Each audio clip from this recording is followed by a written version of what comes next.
if I told you that becoming a genius has almost nothing to do with being born special? We grow up hearing stories about child prodigies. Mozart composing at 5, Einstein failing math but somehow thinking differently.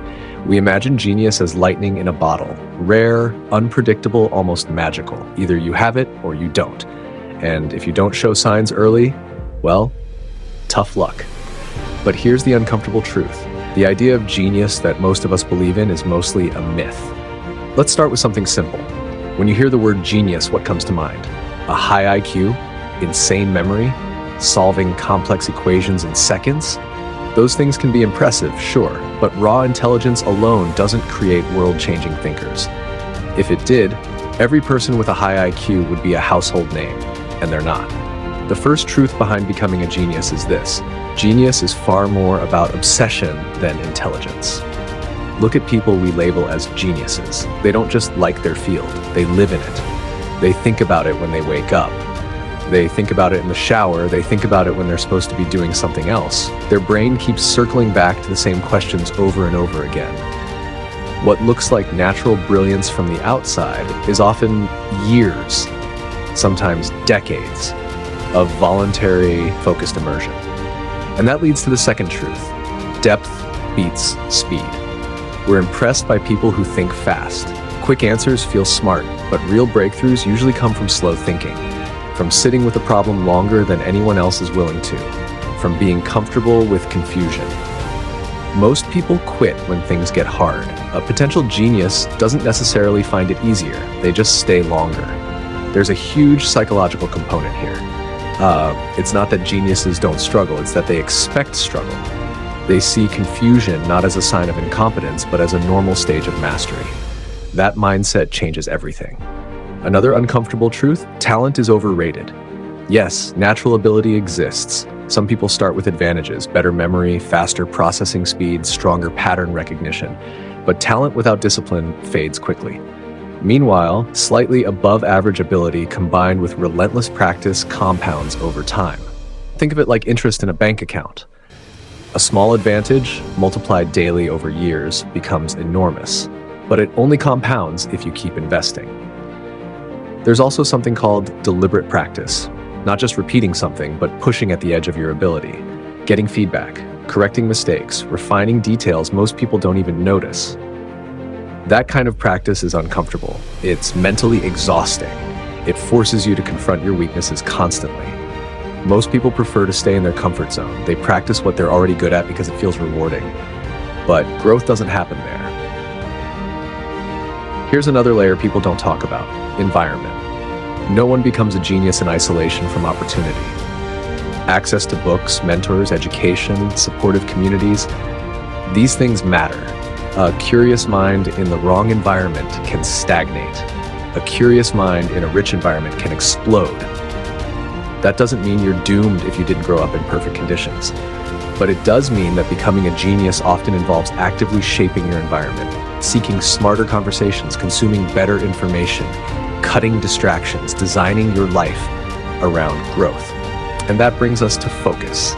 We live in the most distracted era in human history. Notifications, endless scrolling, short-form dopamine hits every few seconds.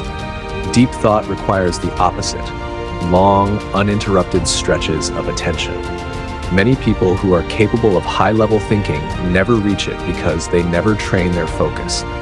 Genius-level work demands cognitive endurance. It's like mental marathon running. If you can sit with a single problem for 3 hours while everyone else checks their phone every 5 minutes, you're already playing a different game. Also, a social truth behind genius. Originality often looks like weirdness at first. When someone thinks differently, they don't fit neatly into existing categories. Their ideas can seem impractical, unrealistic, even foolish. Many groundbreaking thinkers were ignored or criticized before they were celebrated. If you need constant approval, you'll self-censor. You'll trim your ideas to fit expectations. But genius-level creativity often requires tolerating being misunderstood. And that's hard. It requires emotional resilience, the ability to separate your identity from immediate feedback, the courage to say, I might be wrong, but I'm going to explore this anyway. Now, here's something even more surprising. Many so-called geniuses structure their lives to reduce decision fatigue. They simplify. They build routines. They protect their mental energy for the work that matters. Because creative and analytical breakthroughs don't just require intelligence, they require cognitive bandwidth. If your brain is constantly overloaded with trivial decisions and stress, there's less room for deep insight. Another myth we need to destroy is the idea of the lone genius. Almost every major breakthrough stands on the shoulders of others. Ideas evolve. Knowledge accumulates. Even the most brilliant individuals are deeply connected to networks of thinkers, past and present. Becoming a genius isn't about isolating yourself from influence. It's about absorbing widely and then synthesizing uniquely. It's about connecting dots that others don't notice. And here's the part that might change how you see yourself. Intelligence is more adaptable than we once thought. Your brain physically changes when you challenge it. Neural pathways strengthen with use. Skills that feel impossible at first become automatic over time. The line between not smart enough and not trained enough is blurrier than we like to admit. So if genius isn't purely genetic, what separates those who reach extraordinary levels from those who don't? Intensity, not loud intensity, not performative hustle, but quiet, sustained intensity over years. Reading when no one forces you to, practicing when no one watches, revising when no one demands it, thinking deeper when shallow answers would be socially acceptable. There's also a long-term perspective involved. Many people want extraordinary results on an ordinary timeline, but expertise compounds slowly. You don't see the payoff immediately. For a long time, it feels like you're just slightly better than before. Then suddenly, after enough accumulation, the curve steepens. From the outside, it looks like an overnight leap. From the inside, it's 10 years of invisible progress. Another hidden truth: curiosity is more powerful than ambition. Ambition wants recognition. Curiosity wants understanding. When curiosity drives you, the work itself becomes rewarding. You don't rely solely on external validation. You're pulled forward by genuine interest. And that intrinsic motivation is sustainable. It survives setbacks. It survives slow progress. It survives criticism. So can anyone become a genius? Not necessarily in every field. Biological differences exist. Circumstances matter. Time is limited.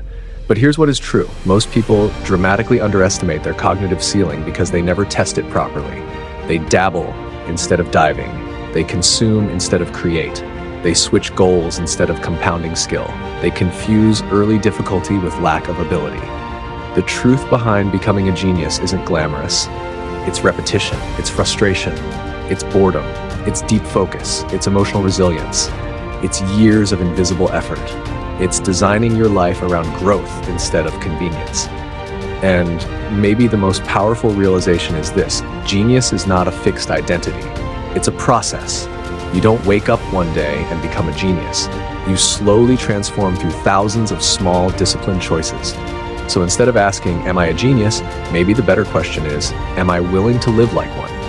Because the gap between ordinary and extraordinary thinking isn't always about capacity. It's about commitment. And that's a choice.